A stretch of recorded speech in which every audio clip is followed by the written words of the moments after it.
এ বাবু, ভাত দেবো, তোর বাবাকে গিয়ে ডেকে নিয়ে আয়। হ্যাঁ মা, ডেকে নিয়ে আসছি।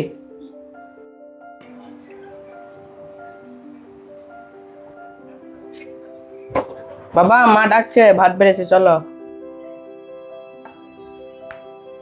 শোন বেটা, এদিকে শোন। আচ্ছা, তুই আমাকে বলতো যে পৃথিবীতে সব থেকে শক্তিশালী মানুষ কে?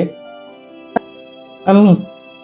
আমি তো মনে করলাম ও আমার নাম নেবে, কিন্তু ও নিজের নামটা নিল, কি ব্যাপার বুঝতে পারলাম না।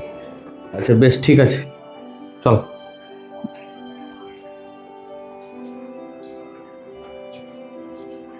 আচ্ছা, এইটা তো তুই আমাকে বললি যে পৃথিবীর সব থেকে শক্তিশালী মানুষ তুই। আর তাহলে আমাকে আর একটা প্রশ্ন তুই উত্তর দিয়ে দিগনি, যে পৃথিবীর সব থেকে কমজোর মানুষ কে আছে? আমি। আচ্ছা, তোকে এখনই আমি জিজ্ঞেস করলাম যে পৃথিবীর সব থেকে শক্তিশালী মানুষ কে, তা তুই বললি যে তুই। আবার এখনই জিজ্ঞেস করলাম যে পৃথিবীর সব থেকে কমজোর মানুষ কে, সেটাও তুই বলছিস যে আমি।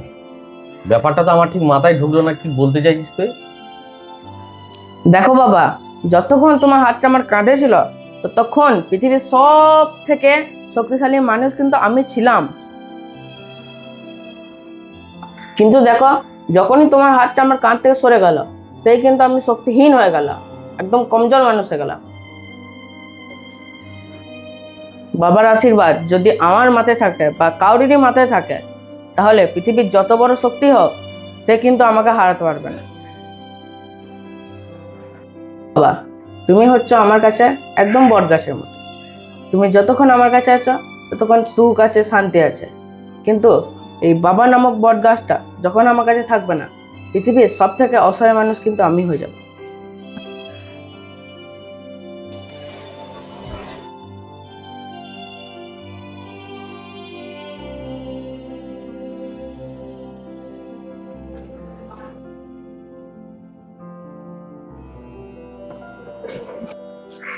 চ বেটা, চ, খেয়ে নিবি।